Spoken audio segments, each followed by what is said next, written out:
하루 15분 성경 읽기 생명의 말씀사 현대인의 성경. 오늘은 제 191일차로 마태복음 9장부터 시작합니다. 마태복음 9장. 의사는 병든 사람에게 필요함. 그래서 예수님은 배를 타시고 호수를 건너 그의 고향 가버나움으로 돌아오셨다. 그때 사람들이 침대에 누워있는 중풍병자 한 사람을 예수님께 데려왔다. 예수님은 그들의 믿음을 보시고 중풍병자에게 얘야 용기를 내어라, 내 죄는 용서받았다 하고 말씀하셨다. 그러자 율법학자 중에 몇몇 사람들이 이 사람이 하나님을 모독하는군 하며 수군거리고 있었다. 예수님은 그들의 생각을 아시고 어째서 너희는 마음에 악한 생각을 품고 있느냐, 네 죄는 용서받았다 하는 말과 일어나 걸어가라 하는 말 중에 어느 것이 더 쉽겠느냐. 땅에서 죄를 용서하는 특권이 내게 있다는 것을 보여주겠다 하시고 중풍병자에게 일어나 내 침구를 가지고 집으로 돌아가거라 하고 말씀하셨다. 그러자 중풍병자는 일어나 자기 집으로 돌아갔다. 사람들은 이 일을 보고 두려워하며 사람에게 이런 권능을 주신 하나님을 찬양하였다. 예수님이 그곳을 떠나가시다가 마태라는 사람이 세관에 앉아있는 것을 보시고 그에게 나를 따라오너라 하시자 그가 일어나 예수님을 따랐다. 예수님이 제자들과 함께 마태의 집에서 식사하실 때 세무원과 죄인들도 많이 와서 자리를 같이 하였다. 이것을 본 바리새파 사람들이 예수님의 제자들에게 어째서 당신들의 선생은 세무원이나 죄인들과 함께 식사하시오 하고 물었다. 예수님은 그 말을 들으시고 이렇게 말씀하셨다. 건강한 사람에게는 의사가 필요 없고 병든 사람에게만 의사가 필요하다. 너희는 가서 내가 자비를 원하고 제사를 원치 않는다 라는 말씀이 무슨 뜻인지 배워라. 나는 의로운 사람을 부르러 온 곳이 아니라 죄인을 부르러 왔다. 그때 요한의 제자들이 예수님께 와서 우리와 바리새파 사람들은 금식하는데 왜 선생님의 제자들은 금식하지 않습니까? 하고 물었다. 그래서 예수님이 그들에게 대답하셨다. 신랑의 친구들이 신랑과 함께 있는 동안에 슬퍼할 수 있겠느냐? 그러나 신랑을 빼앗길 날이 올 것이다. 그때에는 그들이 금식할 것이다. 낡은 옷에 새 천조각을 대고 깁는 사람은 없다. 이것은 기운 것이 그 옷을 잡아당겨 더 많이 찢어지기 때문이다. 사람들은 새 포도주를 낡은 가죽 부대에 넣지 않는다. 그렇게 하면 부대가 터져 포도주도 쏟아지고 부대도 못 쓰게 된다. 새 포도주는 새 부대에 넣어야 둘 다 보존된다. 예수님이 그들에게 이 말씀을 하고 계실 때 한 회당장이 와서 예수님께 절하며 제 딸이 방금 죽었습니다. 그러나 오셔서 딸에게 손을 얹어주시면 살아날 것입니다 라고 하였다. 그래서 예수님이 일어나 따라가시자 제자들도 뒤따랐다. 바로 그때 12년 동안 피를 흘리며 앓던 한 여자가 예수님의 뒤에서 옷자락을 만졌다. 그 여자는 예수님의 옷만 만져도 자기 병이 나을 것이라고 생각하였다. 예수님이 몸을 돌이켜 그 여자를 보시고 딸아 용기를 내어라, 내 믿음이 너를 낫게 하였다 하시자 바로 그 순간에 병이 나았다. 예수님은 회당장의 집에 들어가 피리 부는 사람들과 웅성거리는 사람들을 보시고 물러가거라, 그 소녀는 죽은 것이 아니라 자고 있다 하고 말씀하셨다. 그러자 사람들은 모두 비웃었다. 사람들이 밖으로 다 나간 뒤 예수님이 안에 들어가 소녀의 손을 잡으시자 곧 일어났다. 이 소문이 그 지방에 쫙 퍼졌다. 예수님이 그 집을 떠나가실 때 두 소경이 예수님을 따라오면서 큰 소리로 다윗의 후손이시여 우리를 불쌍히 여겨주십시오 하고 외쳤다. 예수님이 집 안으로 들어가시자 소경들이 예수님께 나왔다. 예수님이 그들에게 너희는 내가 이 일을 할 수 있으리라고 믿느냐? 하고 물으시자 그들은 예 주님 우리가 믿습니다 하고 대답하였다. 그때 예수님이 그들의 눈을 만지시며 너희 믿음대로 되어라 하셨다. 그러자 소경들은 눈을 떴다. 예수님은 그들에게 아무에게도 말하지 말아라 하고 단단히 주의시키셨다. 그러나 그들은 나가서 예수님의 소문을 그 지방에 쫙 퍼뜨렸다. 그들이 떠나가자 사람들이 예수님께 귀신 들린 벙어리 한 사람을 데려왔다. 예수님이 귀신을 쫓아내시자 벙어리가 말을 하였다. 그러자 사람들은 놀라 지금까지 이스라엘에서 이런 일을 본 적이 없다고 외쳤다. 그러나 바리새파 사람들은 저 사람이 귀신의 왕 사탄의 힘으로 귀신을 쫓아낸다 하였다. 추수할 일꾼을 청하라. 예수님은 모든 도시와 마을을 다니시며 여러 회당에서 가르치시고 하늘나라의 기쁜 소식을 전하며 모든 병과 허약한 체질을 고쳐주셨다. 또 예수님은 목자 없는 양같이 흩어져 고생하는 군중들을 보시고 불쌍히 여기셨다. 그래서 예수님은 제자들에게 추수할 것은 많으나 일꾼이 적다. 그러므로 너희는 주인에게 추수할 일꾼을 보내달라고 간청하라고 말씀하셨다. 마태복음 10장 12제자를 부르심. 예수님은 12제자를 불러 그들에게 더러운 귀신을 쫓아내며 모든 병과 허약한 체질을 고치는 권능을 주셨다. 이 12사도의 이름은 이렇다. 베드로라는 시몬, 시몬의 형제 안드레, 세베대의 아들 야고보, 야고보의 형제 요한, 빌립, 바돌로메 도마, 세몬 마테, 알페오의 아들 야고보, 다데오, 가나안 사람 시몬, 그리고 예수님을 판 가룟 사람 유다였다. 전도자의 각오. 예수님은 이 12사람을 보내시며 이렇게 명령하셨다. 너희는 이방인들이나 사마리아 사람들에게 가지 말고 하나님의 잃어버린 양과 같은 이스라엘 사람들에게 가거라. 가서 하늘나라가 가까웠다고 전하여라. 병든 사람을 고치고 죽은 사람을 살리고 문둥병자를 깨끗하게 하며 귀신을 쫓아내어라. 너희가 거저받았으니 거저주어라. 돈은 일체 가지고 가지 말아라. 여행 가방이나 갈아입을 옷이나 여분의 신발이나 지팡이도 갖고 가지 말아라. 일꾼이 자기가 먹을 것을 받는 것이 마땅하다. 어느 도시나 마을에 들어가든지 너희를 기꺼이 영접하고자 하는 사람을 찾아 너희가 떠날 때까지 그 집에 머물러라. 너희는 그 집에 들어가면서 평안을 빌어주어라. 만일 그 집이 너희 평안에 축복을 받을 만하면 너희가 빈 평안이 그 집에 내릴 것이고 그렇지 못하면 그 평안이 너에게 되돌아올 것이다. 누구든지 너희를 영접하지도 않고 너희 말도 듣지 않거든 그 집이나 그 마을을 떠날 때 신발에 묻은 먼지를 떨어버려라. 내가 분명히 말하지만 심판날에는 소돔과 고모라가 그 마을보다 더 견디기 쉬울 것이다. 내가 너희를 보내는 것이 양을 이리떼 속으로 보내는 것과 같다. 그러므로 너희는 뱀처럼 지혜롭고 비둘기처럼 순결하여라. 사람들을 조심하라. 그들이 너희를 법정에 넘겨주고 회당에서 채찍질할 것이다. 너희는 나 때문에 총독들과 왕들 앞에 끌려가서 그들과 이방인들에게 내 증인이 될 것이다. 그러나 그들이 너를 법정에 넘길 때 무엇을 어떻게 말할까 걱정하지 말아라. 그때 너희가 할 말을 일러주실 것이다. 이때 말하는 이는 너희가 아니라 너희 속에서 말씀하시는 너희 아버지의 성령이시다. 또 형제가 형제를, 아버지가 자식을 고발하여 죽게 할 것이며 자식이 부모를 대적하여 죽게 할 것이다.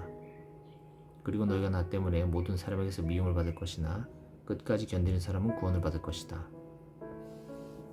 어떤 마을에서 사람들이 너희를 괴롭히거든 다른 마을로 피하라. 내가 분명히 말해두지만 너희가 이곳저곳으로 피하며 이스라엘의 마을들을 다 다니기 전에 내가 올 것이다. 제자가 스승보다 높지 못하고 종이 주인보다 높지 못하다. 제자는 스승과 같이 되는 것으로 만족해야 하고 종은 주인과 같이 되는 것으로 만족해야 한다. 집주인이 나를 사탄이라고 불렀으니 너희에게 오죽하겠느냐. 그러나 너희를 위협하는 사람들을 두려워하지 말아라. 감추어진 일이 드러나지 않을 것이 없고 숨겨진 일이 알려지지 않을 것이 없다. 너희는 내가 너희에게 어두운 데서 말한 것을 밝은 데서 말하고 너희 귀에 조용히 들려준 것을 옥상에서 큰 소리로 전파하라. 몸은 죽여도 영혼은 죽이지 못하는 사람들을 두려워하지 말고 영혼과 몸을 지옥에서 다 멸망시킬 수 있는 분을 두려워하라. 참새 2마리가 동전 몇 푼에 팔리지 않느냐? 그러나 너희 아버지께서 허락하시지 않으면 그 참새 1마리도 그저 땅에 떨어지는 법이 없다. 하나님은 너희 머리카락도 다 세고 계신다. 그러므로 두려워하지 말아라. 너희는 많은 참새들보다 더 귀하다. 누구든지 사람들 앞에서 나를 안다고 하면 나도 하늘에 계신 내 아버지 앞에서 그를 안다고 할 것이다. 그러나 누구든지 사람들 앞에서 나를 모른다고 하면 나도 하늘에 계신 내 아버지 앞에서 그를 모른다고 할 것이다. 너희는 내가 세상에 평화를 주러 왔다고 생각하지 말아라. 평화가 아니라 칼을 주려고 왔다. 나는 아들과 아버지, 딸과 어머니, 며느리와 시어머니가 서로 다투게 하려고 왔다. 그러므로 사람의 원수는 자기 식구가 될 것이다.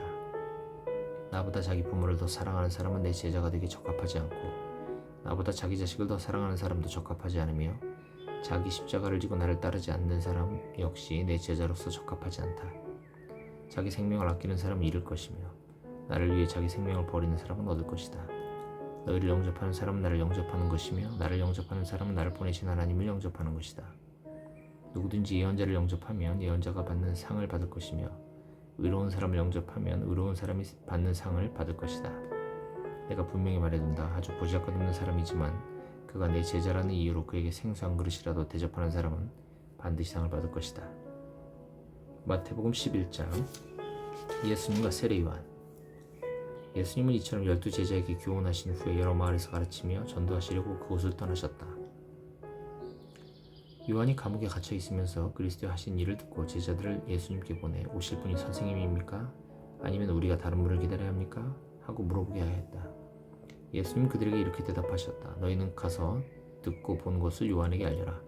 소병이 눈을 뜨고 앉은 맹이가 걷고 문둥병자가 깨끗해지며 귀머거리가 듣고 죽은 사람이 살아나고 가난한 사람에게 기쁜 소식이 전파된다고 하라. 그리고 나를 의심하지 않는 사람이 행복하다고 일러주어라. 그들이 떠난 뒤 예수님은 사람들에게 요한에 대하여 이렇게 말씀하셨다. 너희가 무엇을 보려고 광야에 나갔느냐? 바람에 흔들리는 갈대냐? 아니면 화려한 옷을 입은 사람이냐? 그런 사람은 왕궁에 있다. 그러면 너희가 어째서 나갔느냐? 예언자를 보려고 나갔느냐? 사실 요한은 예언자보다 더 훌륭하다. 이 사람을 가리켜 성경에 보라, 내가 너보다 앞서 내 사자를 보내겠다. 그가 내 앞에서 내 길을 준비할 것이다 라고 기록되어 있다. 내가 분명히 말하지만 여자에게서 태어난 사람 중에 세례요한보다 더 큰 사람은 없다. 그러나 하늘나라에서는 가장 작은 사람이라도 그보다는 크다. 세례요한의 때부터 지금까지 하늘나라는 침략을 당하고 있다. 그리고 침략하는 사람이 그 나라를 빼앗는다. 모든 예언자들과 율법은 요한의 때까지 예언하였다. 너희가 받아들이기를 원한다면 요한이야말로 오기로 되어 있는 엘리야다. 귀 있는 사람은 잘 들어라. 이 시대 사람을 무엇에 비하할 수 있을까? 이들은 마치 장터에 앉아서 자기 친구들에게 우리가 피리를 불어도 너희가 춤추지 않고 우리가 상여노래를 불러도 너희가 울지 않았다 하고 말하는 아이들과 같다. 요한이 와서 먹지도 마시지도 않자 사람들이 그는 귀신 들렸다 하더니 내가 와서 먹고 마시자 이 사람은 먹고 마시기를 좋아하는 사람이며 세 모는 것 죄인들의 친구이다 하고 말한다. 그러나 하나님의 지혜는 거기에 따르는 결과로 옳다는 것이 입증된다. 경고와 초청. 예수님은 기적을 가장 많이 베푸신 마을들이 회개하지 않으므로 이렇게 꾸짖으셨다. 고라시나 벳세다야, 너희에게 불행이 닥칠 것이다. 너희에게 행한 기적들을 두로와 시돈에서 행했더라면 그들은 벌써 굵은 사베옷을 입고 죄를 뒤집어쓰고 회개했을 것이다. 내가 너희에게 말한다. 심판날에는 너희보다 두로와 시돈이 더 견디기 쉬울 것이다. 가버나움아, 내가 하늘에까지 높아질 것 같으냐? 아니다. 지옥에까지 내려갈 것이다. 내게 베푼 그 엄청난 기적을 소돔에서 행하였더라면 오늘까지 소돔이 남아있을 것이다. 내가 너에게 말한다. 심판날에는 소돔이 너보다 더 견디기 쉬울 것이다. 그때 예수님은 이렇게 기도하셨다. 하늘과 땅의 주인이신 아버지, 이것을 지혜롭고 영리한 사람에게는 숨기시고 어린아이들에게는 나타내시니 감사합니다. 그렇습니다. 이것은 아버지의 기뻐하시는 뜻이었습니다. 아버지께서는 모든 것을 내게 맡겨주셨습니다. 아버지 외에는 아들을 아는 사람이 없고 아들과 그리고 아들이 아버지를 알게 하려고 선택하는 사람 외에는 아버지를 아는 사람이 없습니다. 수고하고 무거운 짐진 사람들아 다 나에게 오너라. 내가 너희를 쉬게 하겠다. 나는 마음이 온유하고 겸손하다. 내 멍에를 메고 내게 배워라. 그러면 너희 영혼이 쉼을 얻을 것이다. 내 멍에는 메기 쉽고 내 짐은 가볍다. 마태복음 12장 안식일의 주인. 어느 안식일에 예수님이 밀밭 사이로 지나가실 때 제자들이 배가 고파 밀리삭을 잘라 먹었다. 이것을 본 바리새파 사람들이 예수님께 보십시오. 당신의 제자들이 안식일에 해서는 안 될 일을 하고 있습니다 하고 말하였다. 그래서 예수님은 그들에게 이렇게 대답하셨다. 너희는 다윗이 자기 일행과 함께 배가 고팠을 때 한 일을 읽어보지 못했느냐? 다윗이 하나님의 집에 들어가 제사장만이 먹을 수 있는 차림빵을 그의 일행과 함께 먹지 않았느냐? 또 안식일에 제사장이 성전 안에서 안식일 규정을 어겨도 죄가 되지 않는다는 것을 율법에서 읽지 못하였느냐? 그러나 나는 너에게 말한다. 그 성전보다 더 큰 이가 여기 있다. 내가 자비를 원하고 제사를 원치 않는다는 말씀이 무슨 뜻인지 알았더라면 너희가 죄 없는 사람을 죄인으로 단정하지 않았을 것이다. 나는 바로 안식일의 주인이다. 예수님이 그곳을 떠나 회당에 들어가셨을 때 거기에 한쪽 손이 오그라든 사람이 있었다. 사람들은 예수님을 고발할 구실을 찾으려고 안식일에 병을 고쳐도 좋습니까? 하고 물었다. 그래서 예수님 그들에게 이렇게 말씀하셨다. 너희 중에 어떤 사람이 양 한 마리를 가졌는데 그 양이 안식일에 구덩이에 빠졌다면 끌어올리지 않겠느냐? 사람은 양보다 더욱 귀하다. 그러므로 안식일에 선한 일을 하는 것은 옳은 일이다. 그러고서 예수님 그 사람에게 내 손을 펴라 하고 말씀하셨다. 그래서 그가 손을 펴자 완전히 회복되어 다른 손과 같이 되었다. 그러나 바리새파 사람들은 나가서 예수님을 없애버리려고 의논하였다. 예수님이 이 일을 아시고 그곳을 떠나시자 많은 사람들이 뒤따랐다. 예수님은 모든 병자들을 고쳐주시고 자기에 대한 소문을 내지 못하도록 그들에게 단단히 주의시키셨다. 이것은 예언자 이사야의 다음과 같은 예언을 이루기 위해서였다. 내가 택한 나의 종, 내가 기뻐하는 나의 사랑하는 자를 보아라. 내가 그에게 내 성령을 주겠다. 그가 온 세상에 진리를 선포할 것이다. 그는 다투거나 소리치지 않을 것이냐. 아무도 길거리에서 그의 음성을 듣지 못할 것이다. 그는 진리가 승리할 때까지 상한 갈대를 꺾지 않고 꺼져가는 등불을 끄지 않을 것이다. 그리고 온 세상 사람들은 그의 이름에 희망을 걸 것이다. 그때 사람들이 귀신 들려 눈 멀고 말 못하는 사람을 예수님께 데려왔다. 예수님이 그를 고쳐주시자 눈먼 벙어리가 말도 하고 보게 되었다. 그러자 사람들이 다 놀라 이분이 혹시 다윗의 후손이 아닐까 하고 말하였다. 그러나 바리새파 사람들은 이 말을 듣고 이 사람은 귀신의 왕 사탄의 도움으로 귀신을 쫓아낸다 하였다. 예수님은 그들의 생각을 아시고 이렇게 말씀하셨다. 어느 나라든지 서로 싸워 갈라지면 망하고 그 어떤 마을이나 집안도 서로 싸워 갈라지면 오래가지 못한다. 만일 사탄이 사탄을 쫓아내면 이미 서로 갈라져 싸우는 것이니 그렇게 하고서야 어떻게 그의 나라가 설 수 있겠느냐. 내가 사탄의 도움으로 귀신을 쫓아낸다면 너희를 따르는 사람들은 누구의 도움으로 귀신을 쫓아내느냐. 그러므로 그들이 너희 재판관이 될 것이다. 그러나 내가 하나님의 성령으로 귀신을 쫓아낸다면 벌써 하나님의 나라가 너희에게 와 있는 것이다. 강한 사람이 집에 들어가 물건을 털어가려고 하면 먼저 그 사람을 잡아먹어야 한다. 그렇지 않고 어떻게 그 집을 탈 수 있겠느냐. 나와 함께하지 않는 사람은 나를 반대하는 사람이고 나와 함께 모으지 않는 사람은 흩어버리는 사람이다. 내가 분명히 말해둔다. 사람에 대한 모든 죄와 모독은 용서받을 수 있으나 성령님에 대한 모독은 용서받지 못할 것이다. 누구든지 나를 욕하는 사람은 용서받을 수 있으나 성령님을 욕하는 사람은 이 세대나 오는 세대에서 용서받지 못할 것이다. 나무가 좋으면 그 열매도 좋고 나무가 나쁘면 열매도 나쁘다. 열매로 그 나무를 알 수 있다. 독사의 자식들아, 너희가 악한데 어떻게 선한 말을 할 수 있겠느냐? 마음에 가득 찬 것을 입으로 말하기 마련이다. 선한 사람은 마음속에 쌓인 선으로 선한 말을 하고 악한 사람은 마음속에 쌓인 악으로 악한 말을 한다. 내가 너에게 말한다. 사람은 함부로 짓거리는 모든 말에 대해서 심판날에 해명을 해야 한다. 내가 한 말에 따라서 내가 무죄가 되기도 하고 유죄가 되기도 할 것이다. 기적을 요구함. 그때 율법학자와 바리새파 사람 몇 명이 예수님께 와서 선생님, 우리는 선생님이 행하시는 기적을 보고 싶습니다 하고 말하였다. 그러나 예수님 그에게 이렇게 대답하셨다. 악하고 음란한 세대가 기적을 요구하나 예언자 요나의 기적밖에는 보일 것이 없다. 요나가 사흘 동안 큰 물고기 뱃속에 있었던 것처럼 나도 사흘 동안 땅속에 있을 것이다. 요나의 전도를 듣고 회개한 니느웨 사람들이 심판 때에 일어나 이 세대 사람을 죄인으로 단정할 것이다. 자, 보아라. 요나보다 더 위대한 사람이 여기 있다. 솔로몬의 지혜를 들으려고 땅끝에서 왔던 남방 여왕도 심판 때에 일어나 이 세대 사람을 죄인으로 단정할 것이다. 자, 보아라. 솔로몬보다 더 위대한 사람이 여기 있다. 더러운 귀신이 어떤 사람에게서 나와 물 없는 곳으로 다니며 쉴 곳을 찾았으나 얻지 못하였다. 그래서 귀신이 내가 나온 내 집으로 돌아가야겠다 하고 가보니 그 집이 비고 깨끗이 소재되고 정돈되어 있었다.